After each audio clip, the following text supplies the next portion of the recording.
Sarah Henderson, Katie Allen, thank you both very much for joining us. I just want to explain at the outset that the Prime Minister and the Minister for Women were unavailable to join us this morning, so I thought it would be a good idea to hear from two women in the Liberal Party about what the last 5 or 6 weeks has been like for you and what needs to change as well.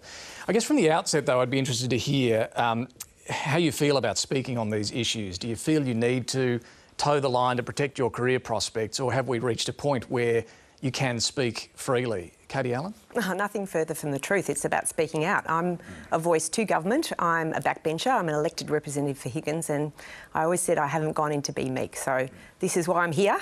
Good. Facing the lion's den. Because, I mean, this has been a bit of a theme in the debate over recent weeks. We had Catherine Cusack, a Liberal MP in New South Wales, say the federal women MPs are furious and embarrassed but are not speaking out due to party loyalty. Is that right? Well, no, and I think that's why Katie and I are here, and that's why we have been speaking out, David, and good morning. It's a great opportunity to talk about some of these issues in a very honest way. And I think for all women in the Liberal Party, we are pretty angry. But I do want to make the point there are many men in our party who are also disgusted and very angry about what has happened. And so now is the opportunity. It is an historic opportunity to get this right and to address the things that are not right for women, not just in Parliament House but across the country. And I want to come to that. You've both had careers, lives outside politics, outside Parliament. So I guess I'm interested in finding out whether you're unsurprised by what we've been hearing over the last 6 weeks, or whether you have genuinely been shocked. Sarah Henderson? Well, that's a risky question to ask me because I had 9 years at the ABC. It was over 20 years ago, and I did have some pretty unpleasant moments, particularly when I was hosting the 7:30 report, David, and I did address those and action was taken. But I have to say I'm absolutely shell-shocked and disgusted by the allegations which have emerged, starting, of course, with the terrible story involving the alleged rape of Brittany Higgins and the fact that she didn't get the support that she needed. I can't obviously talk about all of the factual matters. And then some of the incidents that have emerged this week, it's absolutely disgusting. And even now, Lydia Thorpe, a Greens Victorian Senator, has given a speech in the Parliament raising concerns about a coalition, government senator, a government person, member of Parliament or senator. And I hope those allegations are properly investigated. We are very angry and we are not going to put up with this. Are they being properly investigated? Well, I hope they will be. She's raised them in the Parliament and I trust they will be. Have you spoken to her? I've spoken to her quite a bit of late, reaching out to Lydia, but not about this, no.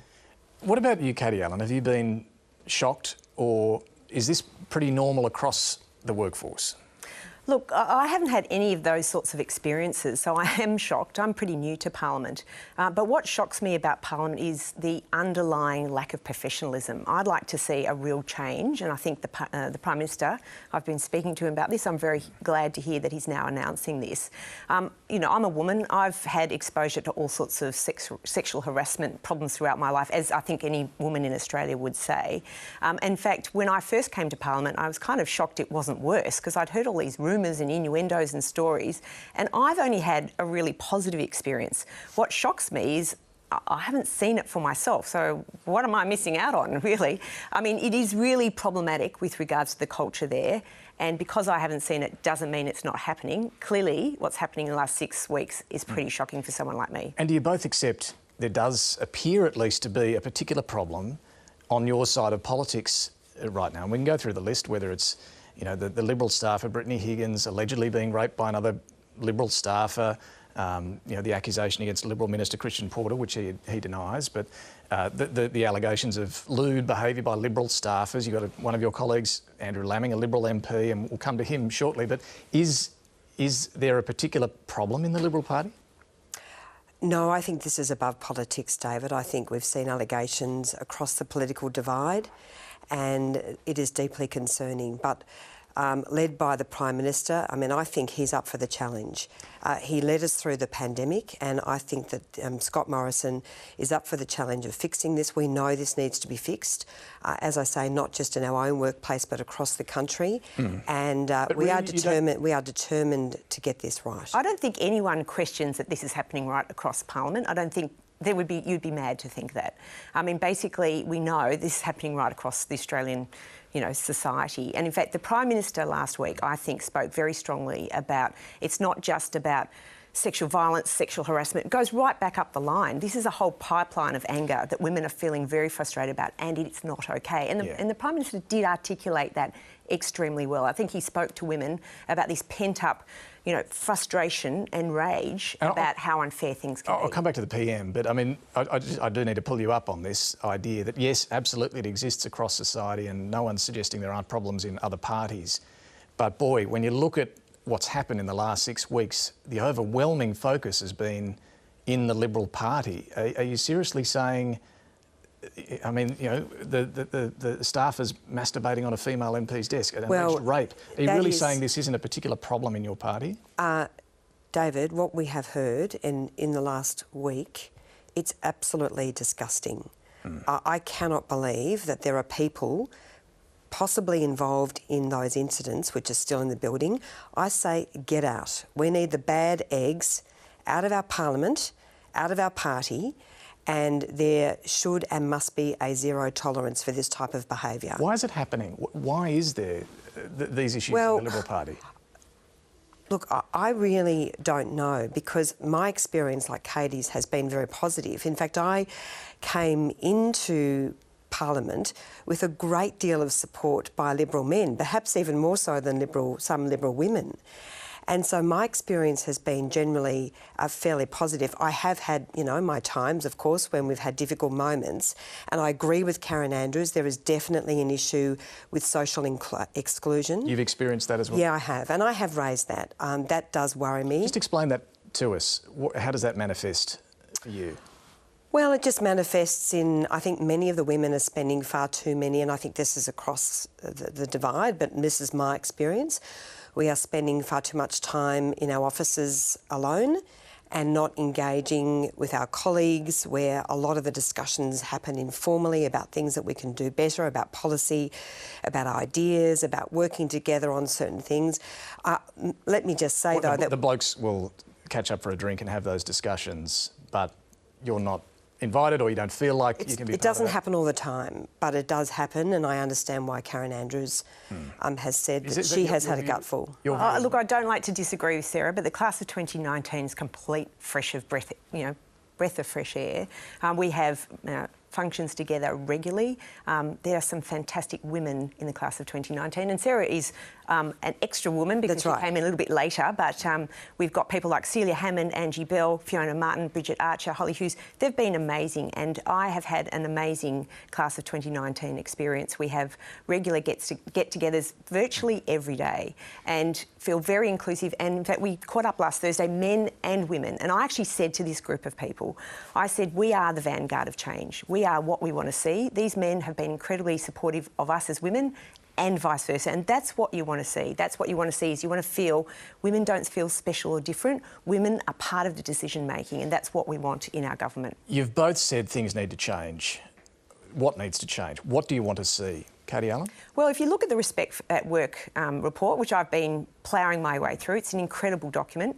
It talks about where culture, workplaces that are really not doing so well. It actually names media and communications as one of them, construction, and it actually talks about medicine and the law, which surprised me because I come from medicine. It didn't mention Parliament, and that's what's really good, is that Kate Jenkins, the Sex Discrimination Commissioner, is now going to do a bespoke inquiry into Parliament. That is well needed.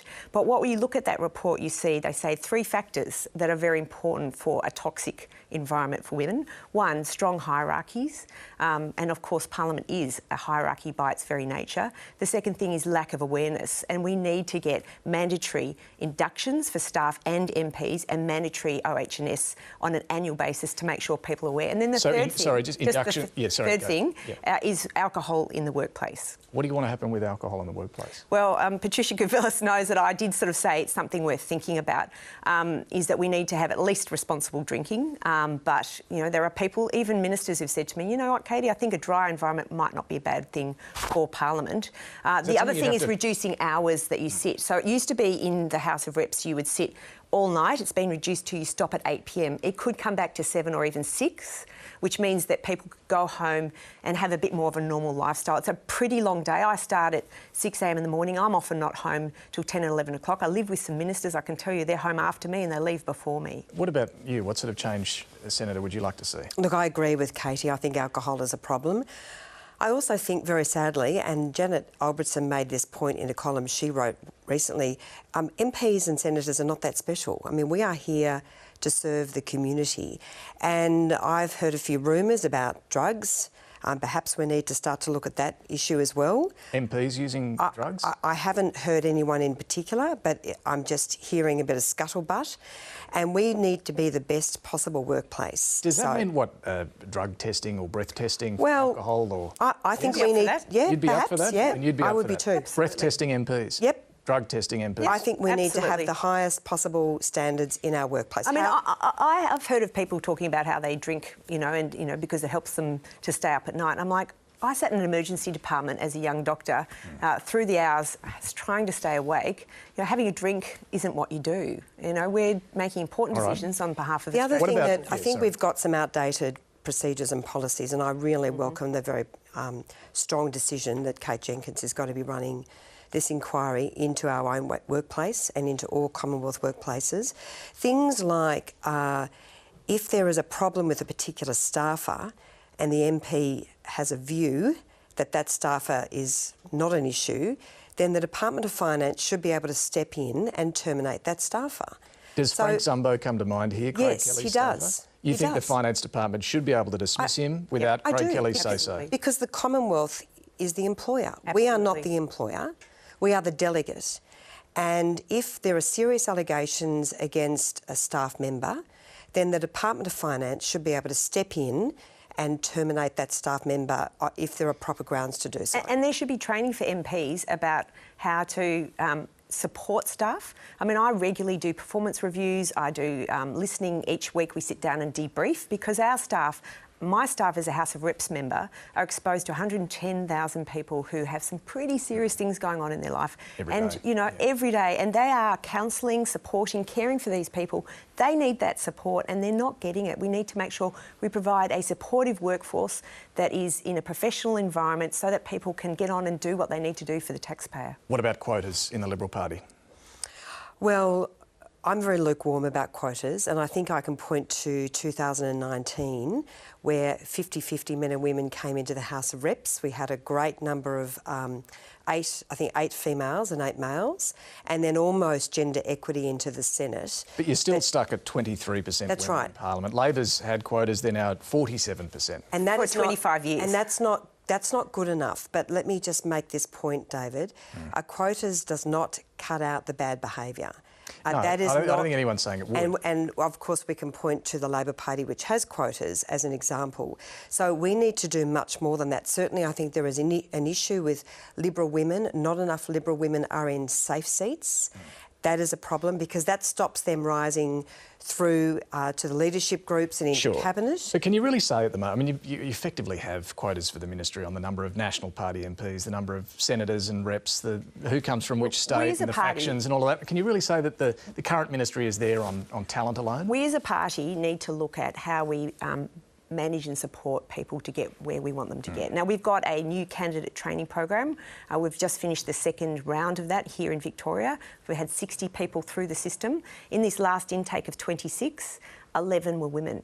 But importantly, 11 were also multicultural because we need more than just women diversity. We need the diversity that reflects society. Right. Now, the thing about this candidate training is I actually think we should have quotas for that. If you look at the issue of quotas, there's lots of different ways to do quotas. In the Labor Party, they add a 10% loading to the women. I understand that's what they do. Now, I would like to see, it can't just be a tick the box. There has to be enabling and support. I went through a Women's to Win committee. We've now got these candidate programs going, which provides that support. Okay. And quotas at that level would be very empowering. I've been involved in that program and it's an excellent program. Can I just make one quick point briefly, also? Yep. It's not just about getting women into Parliament, it's about keeping them. And that's why things have dramatically got to change. And if you look what Nicole Flint went through... Absolutely. That was absolutely disgraceful what she endured. And we have lost a great woman and a great Liberal MP, and so it is about change. Absolutely. Okay, a couple of quick ones. Particularly on the hustings. Okay. It is We have to As far as change the you're behaviour, aware. and I enjoyed a lot of it too, David, as did a I. marginal seat member. It is absolutely A couple of quick horrific. ones. Does the Prime Minister have any women in his office you would consider to be part of his inner circle? Oh, absolutely. Who's that? Well, there's a number of women. I actually spent... I won't name names because I don't know that that's Okay, appropriate. but it's not an all-male inner circle. There's a national not at security all. advisor, there's an economics advisor, there's women's there's advisor, women there's everywhere. backbench liaison I officers. spent an hour lots with of time. actually one of the Prime Minister's senior women talking through a number of these issues So in you my reject office that just idea during the that week. he's just surrounded by a bloke. What about Andrew Laming, your colleague? Are you happy with him staying in your party room? I think Andrew has been in Parliament now for 17 years, since 2004. I think he has obviously been, what he's been doing is completely outrageous. And I'm very pleased that he's going to take some time off. Clearly, the stress must be getting to him. He's got a young family. He needs counselling. I suspect he needs, or he's getting clinical counselling as well. And I really think he needs to have a pretty serious look about whether he's going to recontest the next general election. Well, David, I agree. There is no excuse for bad behaviour. I'm really appalled by Andrew's conduct. It's our job to call this out, no matter what side of politics. And he has indicated that he is reconsidering his future, and that's appropriate. Should the Prime Minister boot him out of the Liberal Party? Well, I think perhaps Andrew has taken that into his own hands. He's taken leave. He's obviously recognised he needs help. He's indicated that he's reconsidering his future, and so I expect we'll hear more news very soon. But let's call a spade a spade. If you had a big majority, he'd be gone, wouldn't he? Well, we don't know. I mean, I obviously can't speak for the Prime Minister, but we can certainly say, as Liberal women, this is not good enough, and we won't accept. Are you comfortable with him being in your party room? I'm not comfortable with the conduct, and I hope that Andrew makes the right decision. Because You hope he goes? I do. And you hope he goes? I think 17 years is a long time to be in Parliament, and I think he might like to reconsider his future. Katie Allen and Sarah Henderson, thank you both very much for joining us this morning. Thank you.